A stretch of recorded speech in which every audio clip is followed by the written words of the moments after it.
Bonjour à tous, ou rebonjour à tous, je ne sais pas, ça dépend. Merci d'être alors beaucoup moins nombreux déjà pour la session React Native, à croire que ça ne vous intéresse pas. Alors ce qui n'est pas dans le titre, parce que je me suis fait avoir, c'est qu'on va parler aussi d'Android, donc ce n'est pas que pour iOS. Voilà. Mais là, c'est pas de ma faute, hein, c'est pas moi je vais vous expliquer. Ok, donc je me représente, Mathieu Ancelin, je serai développeur chez Serly, donc je fais du Scala, du Java, beaucoup de JavaScript. Je participe à des projets open source, notamment Reactive Couchbase, et je suis sur Twitter, et je travaille chez Serly, donc Serly, que vous connaissez tous, j'en suis sûr. Donc on va passer rapidement parce que j'ai pas beaucoup de temps. Donc un petit rappel sur React, donc désolé pour ceux qui étaient là juste avant. Voilà. Donc React, framework JavaScript de chez Facebook, qui a été donc utilisé depuis longtemps chez Facebook, mais mis en open source que depuis 2013. Donc c'est utilisé un petit peu partout sur votre mur Facebook, plein de petits composants React. Il y a l'application Instagram, elle, par contre, elle est entièrement faite en React. Et il y a à peu près 15 000 composants React en production chez Facebook. Donc c'est comme quoi on peut vraiment faire beaucoup de choses.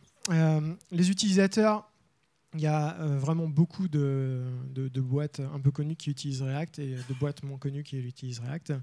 On a Netflix qui utilise ça partout, Reddit sur son site mobile, Instagram et Facebook, je l'ai dit, Wired, il y a Salesforce, Flipboard qui utilise un React un peu custom pour faire ça, pour afficher des choses dans un canvas à 60 fps sur mobile. Bref, il y a beaucoup d'utilisateurs et c'est à se demander qui n'utilise pas React. Je suis sûr que vous utilisez tous React.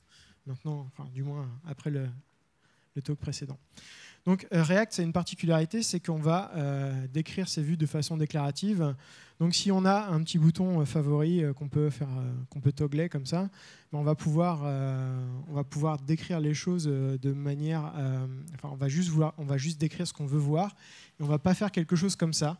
Donc ça, c'est du code impératif qu'on pourrait écrire pour faire les choses de manière optimisée. Donc ça veut dire qu'on va regarder s'il y a effectivement un favori. S'il n'y a pas une étoile grise qui signifie qu'il y a un favori déjà à l'écran, et si ce n'est pas le cas, dans ce cas-là, on enlève l'étoile blanche et on met une étoile grise. Et sinon, on fait le contraire, on vérifie qu'on a une étoile grise, et dans ce cas-là, on enlève la grise et on rajoute la blanche à la place. Donc ça, c'est chouette parce qu'on ne va pas toucher au DOM s'il n'y a pas besoin de toucher au DOM. Par contre, d'un point de vue facilité à écrire les choses, c'est pas génial. Donc en React, on va plutôt faire les choses comme ça. On va se baser sur un état interne de notre composant. Et on va dire, dans un cas, on va retourner plutôt une vue qui ressemble à une étoile grise, et dans un autre, une vue qui ressemble à une étoile blanche. Et en React, on va écrire les choses comme ça. Donc, je sais pas. Oups. Ceux qui étaient pas là tout à l'heure, il y en a qui ont déjà fait du React. Enfin, ceux qui n'ont jamais fait de React en fait et qui n'étaient pas là tout à l'heure. Non, bref. Enfin, vous allez vous y retrouver. Ne vous inquiétez pas. Du coup, on va pouvoir décrire plein de composants, on va pouvoir composer plein de composants les uns avec les autres.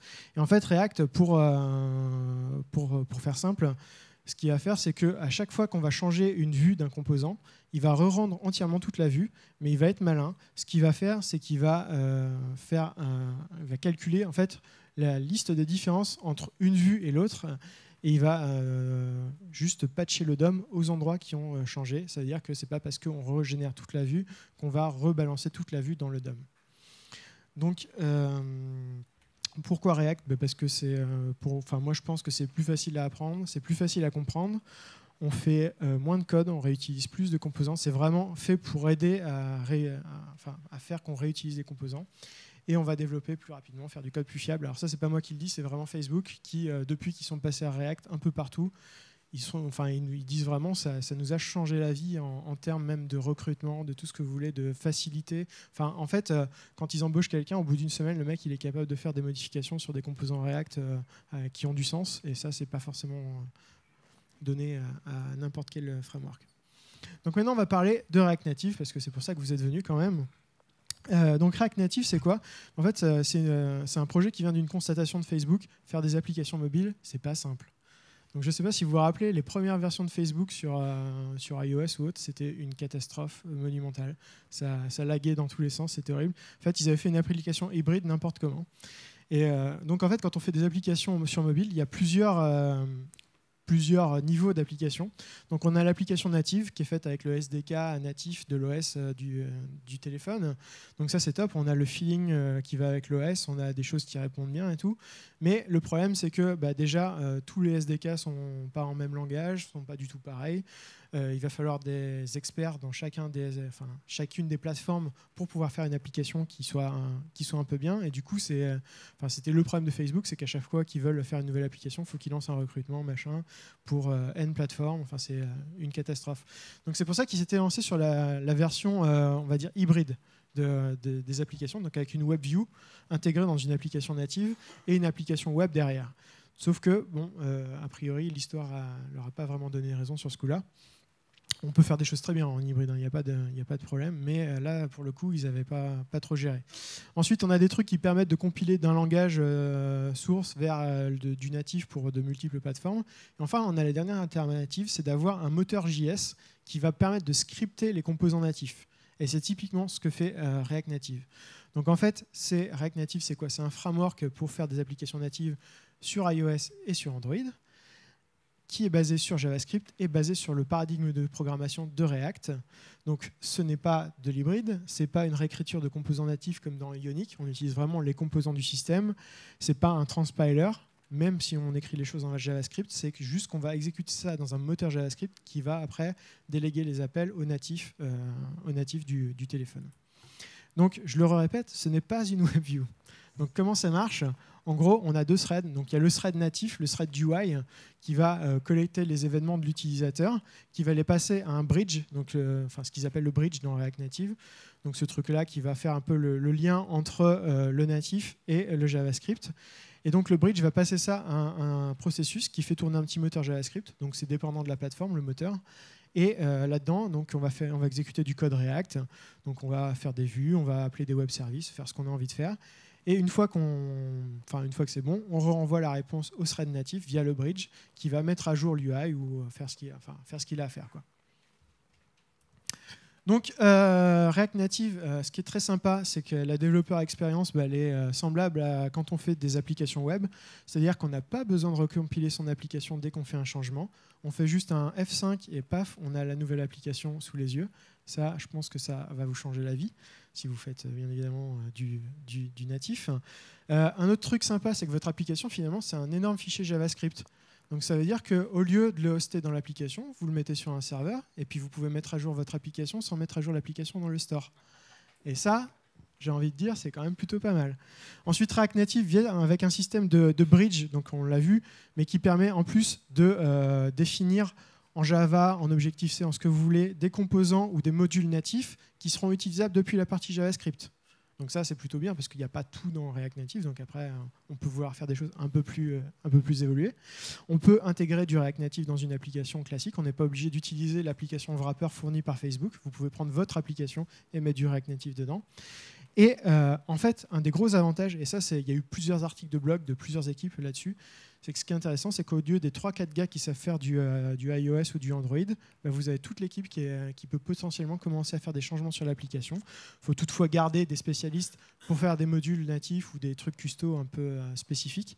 Mais pour ce qui est du fonctionnel de l'application, toute l'équipe peut s'y mettre du moment qu'elle sait faire du JavaScript et du React. Et ça, c'est quand même absolument génial. Donc c'est vraiment le principe qui est en train de devenir le mantra de React, c'est Learn once, write anywhere. Donc on apprend à faire du React et on écrit des applications React partout. Alors ce que je ne suis pas en train de vous dire, c'est que votre application, vous l'écrivez qu'une fois et elle marchera sur iOS et sur Android pareil. Non, justement, au niveau de l'UI, les composants, ce n'est pas les mêmes. Ce n'est pas organisé pareil, ce n'est pas de la même façon. Donc il va falloir écrire de la vue pour Android, de la vue pour iOS. Mais les gens de Facebook, quand ils ont fait ça dernièrement avec leur première appli qu'ils ont fait avec React Native, finalement, sans trop essayer, ils sont arrivés à 84% de code en commun entre les deux applications. Il y a juste la partie UI qui change. Tout le reste, les handlers d'événements, les choses comme ça, c'est exactement la même chose. Et du coup, vous pouvez faire une application qui a les N versions de plateformes en une seule et juste empaqueter ça dans diverses plateformes et ça marche tout seul. Donc, Facebook utilise React Native maintenant sur plusieurs applications qui sont en prod. Il y a plusieurs applications qui existent sur l'App Store qui sont déjà faites en React Native et pas que de chez Facebook. Donc, c'est disponible pour iOS et depuis lundi, c'est disponible pour Android. Donc ça, c'est cool. Et donc voilà, c'est assez simple à utiliser. Et je vais vous faire une mini démo, si j'ai le temps. Donc, ici, j'ai un simulateur iOS, et ici, j'ai le code de mon application. Donc, c'est du pur React. Alors, je vais juste faire le truc. Tout le monde va bien, là? C'est bon? OK. Donc là, j'ai une application qui fait juste Hello React Native. Je pourrais faire un Hello Jug Summer Camp. Je sauvegarde, je reload. Voilà, j'ai mon Hello Jug Summer Camp. Donc ça, c'est pas forcément le truc possible directement quand on fait du natif. Voilà. Donc, ce qu'on va faire maintenant, c'est qu'on va essayer de faire un petit bouton +1 comme sur Google+ ou autre. Donc, pour faire ça, on va définir un state à notre application. Donc, on va définir le nombre de likes qu'on a eu sur notre application. Donc ici, dans le texte, on va mettre likes this.state.likes. Donc voilà. Donc a priori, si je fais ça, que je reload, donc j'ai un likes à 0, ce qui paraît logique. Et là, ici, je vais juste rajouter un button.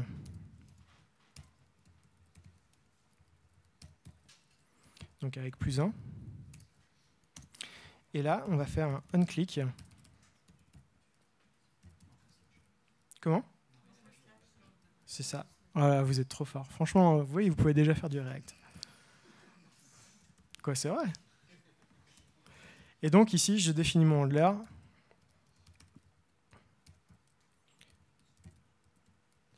Hop.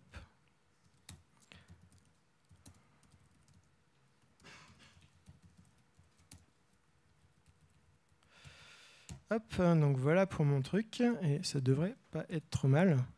Donc alors juste une blague, si vous oubliez des morceaux de code, voilà, React vous fait un petit truc genre ah c'est pas top, tu ferais bien de vérifier ce que tu as fait, donc ça c'est plutôt pratique. Et donc voilà, donc j'ai mon IHM et normalement si je clique dessus, ben, ça marche pas. Pourquoi ça ne marche pas? Non, c'est que c'est pas un click, c'est action que ça s'appelle. C'est un composant que j'ai défini moi-même le bouton, donc ça s'appelle pas un click parce que c'est pas un click en fait, c'est un touch. Et donc voilà, j'ai mon compteur qui fonctionne très très bien. Donc il y a des petits trucs sympas quand vous faites. Alors c'est POMD, voilà. Donc on peut débugger notre code dans le debugger de Chrome ou de Safari. Donc ça c'est plutôt cool. On a aussi la notion d'inspecteur, un peu comme dans Chrome. Donc si je veux inspecter le bouton, ben, je vois le matching, le padding, enfin le margin, padding, etc., etc. Donc ça c'est plutôt rigolo. Et il y a plein d'outils qui permettent de faire du rechargement à chaud, des choses un peu sympas. Et donc là, j'ai une application un peu plus complexe sous la main que le liker. C'est un truc que j'ai fait pour rigoler. J'aurais dû l'appeler avant. Je ne suis pas certain que le web service soit très chaud. Donc en fait, c'est une application qui utilise les données open data de Poitiers pour trouver des abris à vélo dans Poitiers.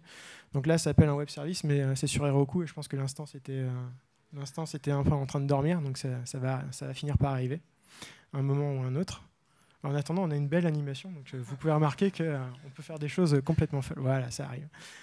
Donc voilà, j'ai une application. Alors c'est Google Maps met un peu de temps à charger. Donc après on peut aller sur n'importe quel truc. Donc tout ça c'est une application que j'ai fait en 3-4 heures. Ça va vraiment très très vite à développer. Je connaissais pas React Native et voilà, ça s'est fait assez vite. Donc là je peux faire un near me. Bon, vu que j'ai pas la géologue, ça me met pas au bon endroit. J'ai la liste avec si je cherche un emplacement en particulier, voilà, je peux aller sur l'emplacement en particulier, etc., etc. Donc voilà le genre d'application qu'on peut faire. On peut faire vraiment beaucoup d'autres choses avec React Native. Donc voilà, je pense que j'ai un peu dépassé. Donc s'il y a des gens qui ont des questions, n'hésitez pas.